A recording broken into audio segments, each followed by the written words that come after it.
Chapter 12. The best way to proceed is to get the motor and transmission out of the Phoenixville car still bolted together, said Uncle Bart. There are a couple of ways to remove the trans, but bringing it out with the motor will be the easiest. I'll get to work, said his nephew. What do I do first? Drop some belts down one side of the engine and push them topside. Attach the ends to a lifting bar. It has a ring in it.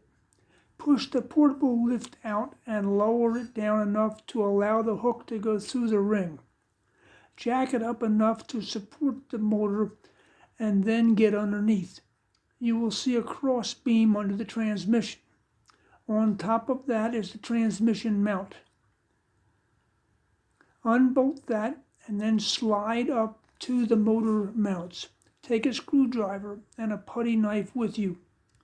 Oil runs down and mixes with road dirt, which will encrust all the bolts. You probably won't need rust spray because all the threads were protected with oil. Sounds good. You will also need to disconnect the fuel line at the fuel pump. Be careful with it. You will need to install it on the convert, Bart instructed. There's a wire going to the coil. Take that loose. I'm trying to think if there's anything else that has to be removed before you pull the motor. Well, just look around before you start the jacking process. Oh yes, you have to disconnect the throttle linkage and all the water hoses. And there's a wire going up the solenoid. There's a heavy wire from the solenoid to the battery. Unbolt the ground wire from the block. There's also an air line at the transmission that makes it shift. Will do, stated Jerry as he went out for the needed tools, and I have to disconnect the exhaust pipe from the manifold. After the engine was supported, he went to work on the tasks at hand. He disconnected the shift linkage and the heater hoses. The bolts on the transmission mount came loose easily. He had to scrape out crud from the motor mounts to even see the bolt heads. He had sprayed the manifold bolts right away so they would soak a while. He placed a box wrench on the manifold bolt and beat it with a hammer. The threads broke loose. The second bolt actually broke off. It did not matter because the engine was going to be scrapped. How's it going? Inquired Clem as he peered down into the engine bay. I think I removed all the wires, lines, and hoses. It's ready to lift. Jerry gave the handle a few pumps and the belt straightened. The motor came up and then it became evident that something was binding. Clem reached across and wiggled the motor. I think you might have to loosen and remove the cross brace. Try it and see if it makes a difference. Just watch that the transmission does not drop on you. After removing the four oily bolts and the cross support, the trans had more room to maneuver. The motor rose easily and was soon high enough that the two boys could roll the lift away from the car. Okay, you have this job on the run, said Bart as he walked over to check out their progress.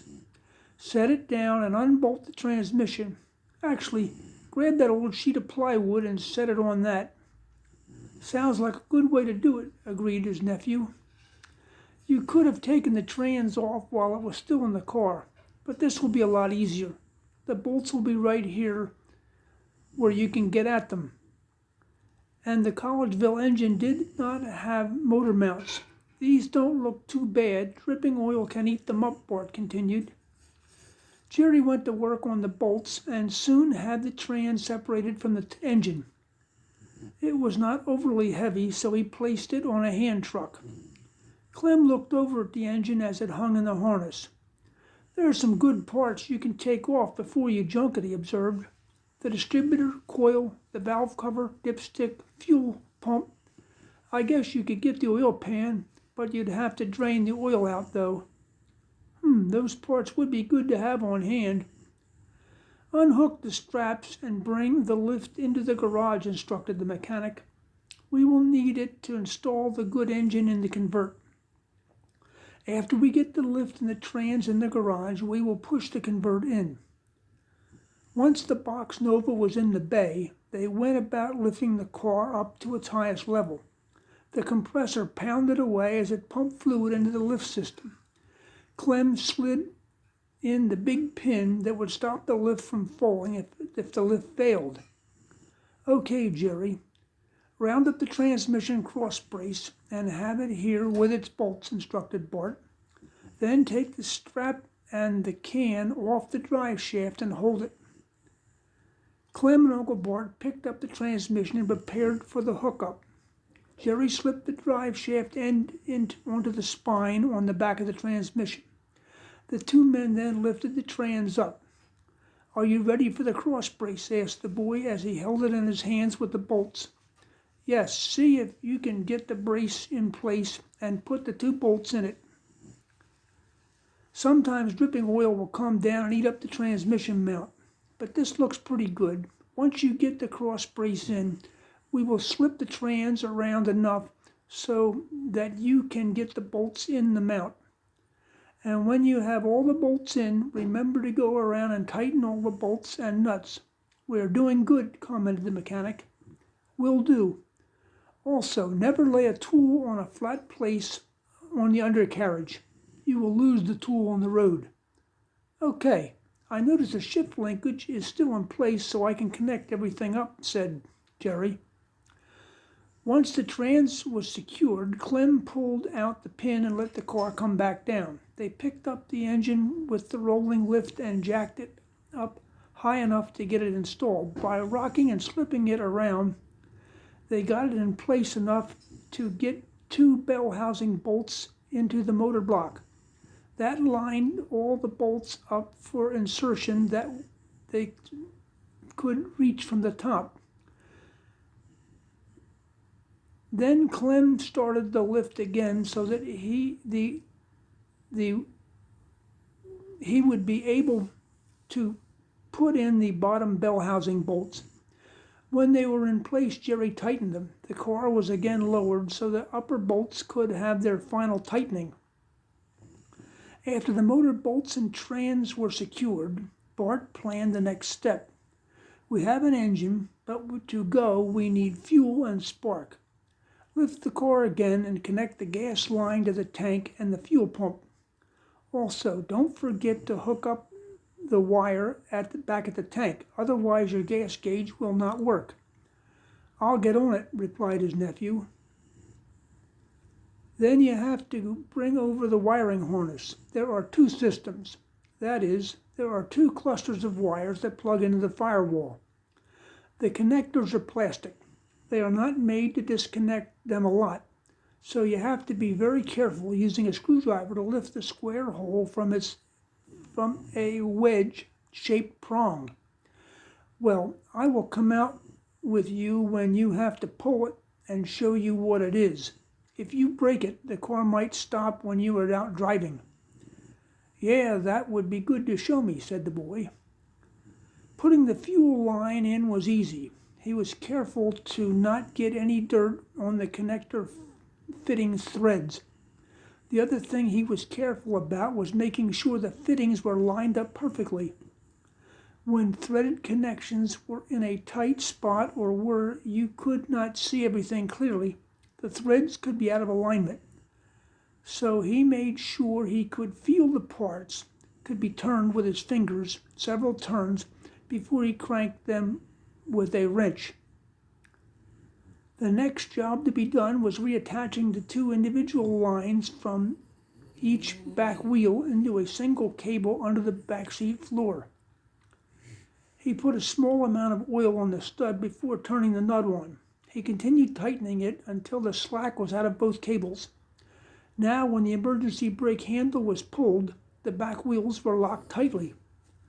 Uncle Bart told him to use a new gasket on the manifold to exhaust pipe joint to have maximum safety.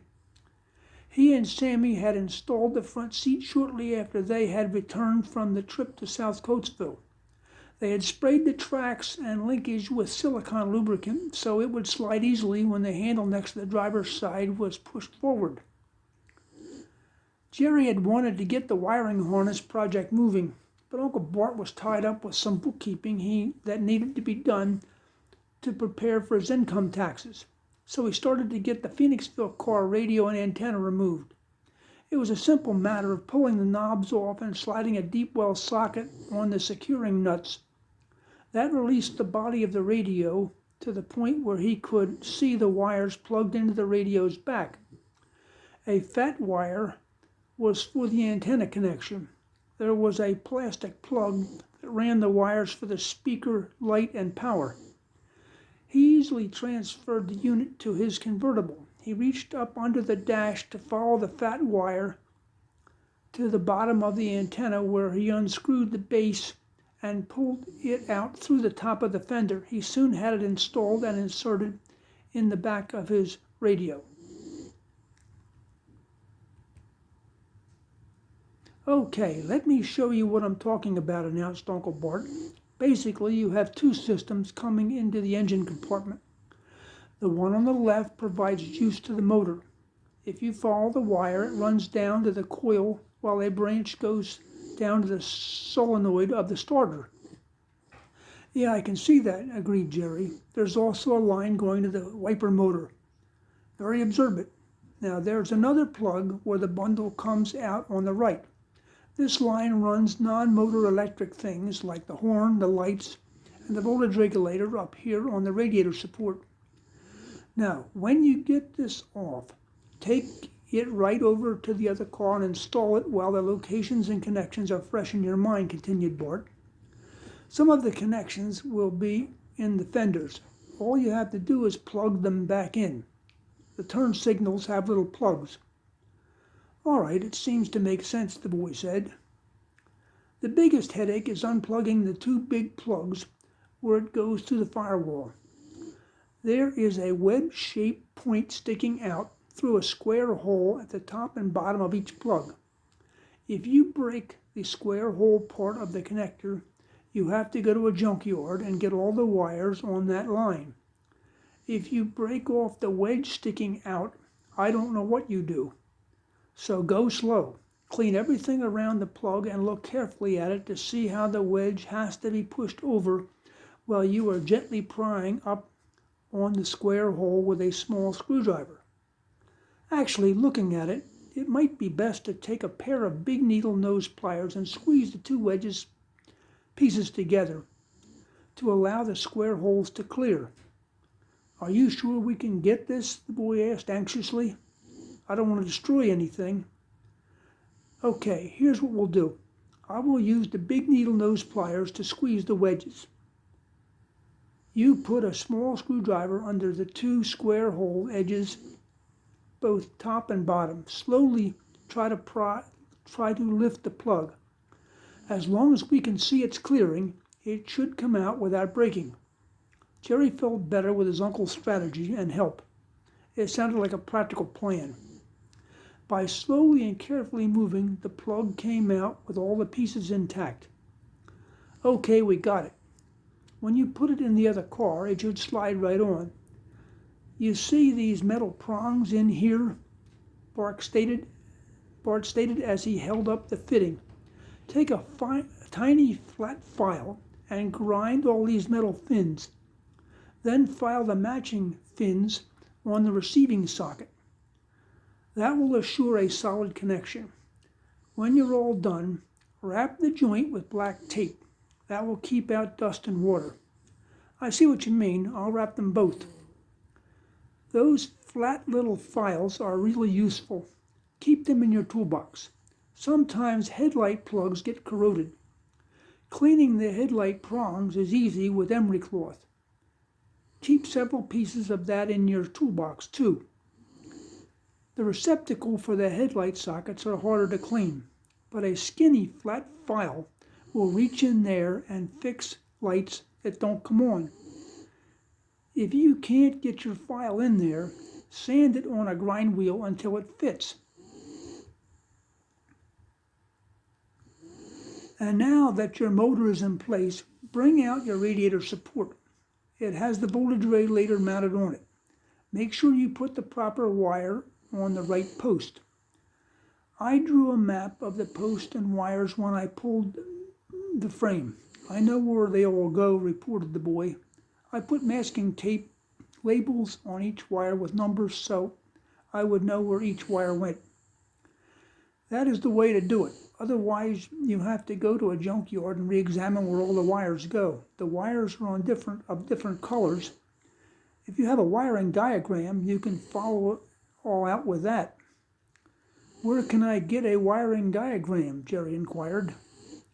They have them in a shop manual. What is a shop manual? It is a big book that covers all manner of parts and repairs for your specific car. All car companies make one for all their models and years. We will pick one up for you when we go to the Spring Carlisle Car Show in April. They don't cost much used, and they lay out instructions for all knowledge of a car. Sounds like a good thing to have. It sure is, and there are other shop manuals done by big publishing companies, but I always get the one done by the manufacturer. It's easier to read somehow, continued the mechanic. Clem was telling me about Carlisle. It has cars and trucks all restored and fields full of parts. It is something to see. It takes all day to look at everything. It's quite amazing. You'll love it. Jerry went to work installing the radiator frame along with the radiator. His uncle had suggested buying new water hoses as well as heater hoses.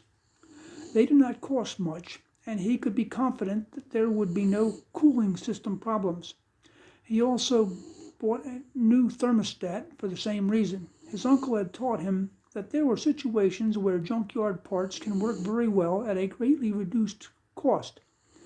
But there were other parts that had to be first class. Batteries were in this category. If he was in college or out on a date, there was no room for a car not starting. He could get a battery at a junkyard or the Trade Talk newspaper that was 2 years old and at a cheap price. But Uncle Bart could get one for him wholesale. The extra expense would be worth it in reliability. At the same time, Bart had him add a starter to his list of needed parts.